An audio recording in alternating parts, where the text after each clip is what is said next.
My 34th birthday dinner was supposed to be a celebration of my life as a successful pediatric surgeon, and a final toast to overcoming 3 years of heartbreaking fertility struggles with my husband, Marcus. But my older sister, Vivian, had other plans. Just as the champagne was poured and the room was silent, she stood up, placed her hand dramatically on her stomach, and announced, "I have the greatest news. I'm pregnant with Marcus's baby. I'm finally giving him the heir my sister couldn't provide." The room gasped. Marcus looked devastated, a look I knew was entirely fake. I watched them, calm and collected, as they celebrated their cruel, public victory. They thought they had humiliated me and secured the family fortune. They were wrong. For weeks, I had known about their affair. And for months, I had been holding on to the one medical secret they were both too arrogant to consider. I smiled, raised my glass and said, "Vivian, that's wonderful news, but you're mistaken about the father." Then I revealed Marcus's deepest secret. A vasectomy he had gotten 6 months ago. The baby couldn't be his. Their perfect betrayal collapsed instantly, and my birthday dinner became the night I executed the sweetest, most precise revenge. I, Eleanor Ellie Hayes, woke up on my 34th birthday with a feeling that was all too familiar. A cold, surgical emptiness. Outside the window, from the 50th floor of our luxurious Chicago apartment, the morning city stretched out, cold and brilliant. My life was much the same, flawless, shining, yet emotionally frozen. As a leading pediatric surgeon at one of the city's top hospitals, I managed life and death daily, operating with the precision of a Swiss timepiece. My brain, my finest instrument, was built on logic, control, and the elimination of chaos. Yet, my personal world for the last 3 years had been defined by absolute chaos. 3 years of trying to conceive. 3 years of grueling, invasive IVF procedures, failed cycles, and the constant, quiet devastation that slowly hollows out a marriage. Each failure felt like a personal, professional defeat. I, the surgeon who fixes everything, couldn't fix my own biology. My husband, Marcus Thorne, 36, was ambitious, but not as much as he wanted to appear. He was the vice president of operations at my father's manufacturing firm, Thorne Industries. His career was a gift from my father, who saw me not just as a daughter, but as a valuable asset. Marcus's marriage to me was his ticket to the major leagues. But his ambition was blocked by a major hurdle, the Thorne Family Trust. This ancient, shrewdly worded document guaranteed Marcus a full, controlling share in the company, his grandfather's inheritance, only upon the birth of the first legitimate grandchild. Without an heir, he remained just an employee, albeit a highly paid one. This trust, this greed, became the poison in our marriage. Marcus, initially charming, grew distant and resentful that I, the meticulous surgeon, couldn't solve this fundamental problem.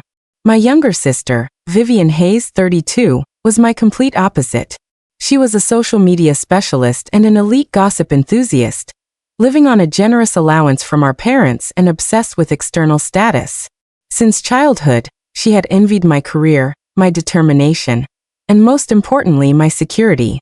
"It's so easy for you, Ellie," she would drawl. "You don't have to think about money. You don't have to try. You were just born smart, and I have to fight for my place in the sun every day." In reality, Vivian never fought. She looked for the shortcut. And that shortcut, it turned out, was Marcus. I saw her flirting with him, emphasizing her effortless fertility and feminine softness, in contrast to my cold, surgical nature. They united on a common goal. Marcus wanted an heir and a fortune.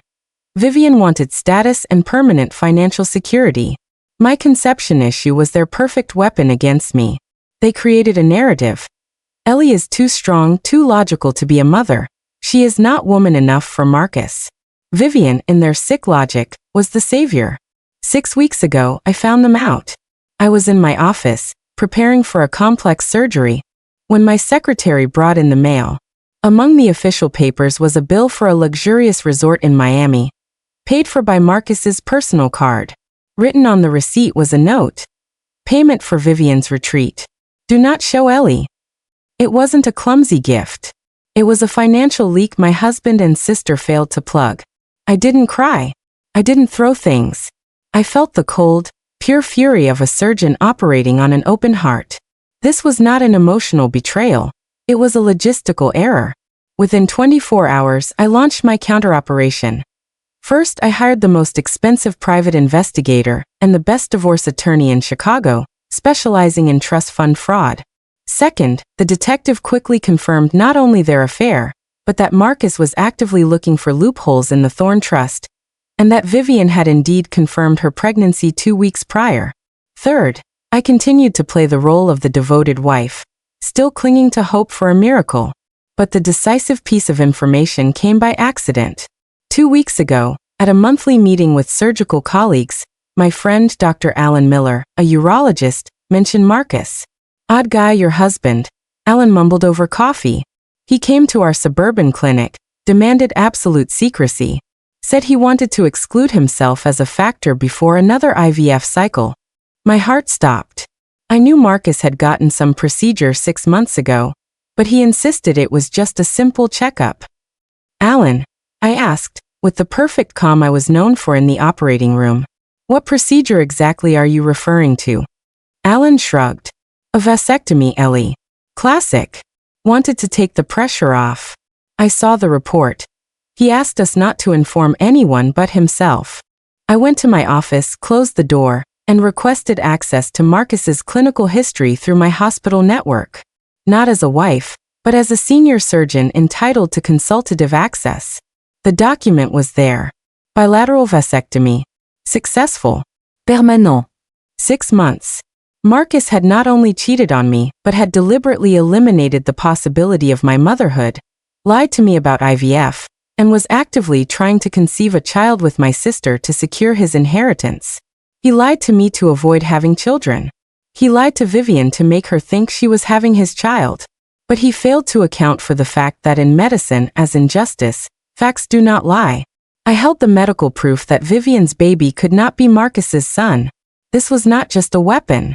It was a nuclear button. I chose my birthday for the execution. The Metropolitan Club, a temple of power, where my father, chairman of the board, his chief trust attorney, board members, and the most influential family friends were seated at our table. I wanted their downfall to be public, documented, and irreversible. The evening began with flawless pretense. I was calm. Marcus was agitated, constantly sweating, but his eyes sparkled with the anticipation of victory. Vivian was the embodiment of arrogant triumph. She pointedly ate only protein and drank only water, subtly referencing her pregnancy. As the waiters poured the champagne, Marcus and Vivian abstaining, emphasizing their responsibility. My father stood for the toast. "To Eleanor," he said, raising his glass. "My pride. For your life-saving work and your heart. May the next year bring you all the joy you deserve." The moment the glasses were about to clink, Vivian sprang up. She slammed her crystal flute on the table, the sharp noise echoing, stealing the spotlight from my father. "Wait. Stop. We need to make a toast to the present, not just to dreams," she cried, pulling Marcus to his feet. Marcus played his part. "Vivian, please, we agreed not here, not now." "No, Marcus, now." Vivian gripped his hand and turned to me, her eyes filled with that familiar, poisonous envy. "Ellie, darling, you tried so hard. I know. You struggled for 3 years. But unfortunately, our marriage couldn't withstand it. And now that you've accepted it, I must share my joy. Marcus and I are expecting a baby. I'm going to give Marcus the heir he desperately deserves, the heir that will secure the Thorn legacy." A roar swept through the table. My mother gasped. My father slowly sank into his chair, his face turning to marble. All eyes were on me, expecting a breakdown, hysterics, or tears. Vivian, savoring the moment, continued as if reading a prepared script. "I know how important it is for Marcus to fulfill the conditions of the Thorn Trust. And I, unlike you, Ellie, can do it. I give him the heir you could not give. It's biology, sister. You are a magnificent surgeon, but you couldn't fix your own life. You lost. I won. I am saving the family from crisis." Marcus offered his fake misery. "Ellie, I'm so sorry. It happened by accident, but it's a gift. We will take care of you, of course, but you have to understand." "Understand that I am barren?" Vivian interjected. That you, logical Ellie, couldn't do the most natural thing? That Marcus chose a real woman. I let them finish. I watched their triumphant faces, the gossiping friends whispering behind my back. When Marcus concluded his pathetic speech, I slowly stood up. I didn't raise my voice. My tone was flat, like the steady line of a sleeping patient's EKG. I took my napkin and gently wiped the sweat from Marcus's forehead, the last physical contact we would ever share. Are you finished, Marcus? Vivian.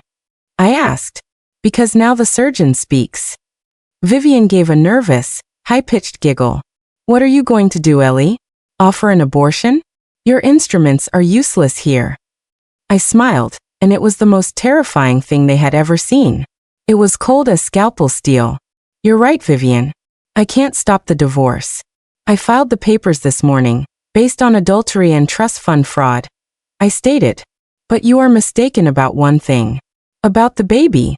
You are both liars, but Marcus is a liar squared. I reached into the inner pocket of my emerald gown, a hidden seam my tailor had created just for this moment, and pulled out a single, neatly folded document. I unfolded it. It was the official, certified copy of a surgical report. Marcus. I addressed him in the clinical tone I would use when explaining anatomy to a medical student. 6 months ago, you told me you were undergoing a minor procedure to improve the sample quality for IVF. You lied. You went to my colleague, Dr. Miller, at the suburban clinic and received a full bilateral vasectomy. The words hit the table like cannonballs. Marcus went white, his eyes wide with horror. He tried to grab the document, but I pulled it away. Here is the medical report, I said, displaying the seal of the Chicago Fertility Institute. The operation was a complete success. You are sterile, Marcus. Absolutely and permanently. I turned to Vivian, who looked as if she had been electrocuted. Therefore, Vivian, your baby cannot be Marcus's. And you knew this, because Marcus lied to you, promising the Thorne inheritance which was never his to give. You are pregnant by another man. The silence was the loudest moment in the history of the Metropolitan Club. Vivian looked at Marcus with pure, unfiltered hatred. You couldn't have. You promised me the trust. You said we would share everything. Vivian screamed, slamming her fist on the table.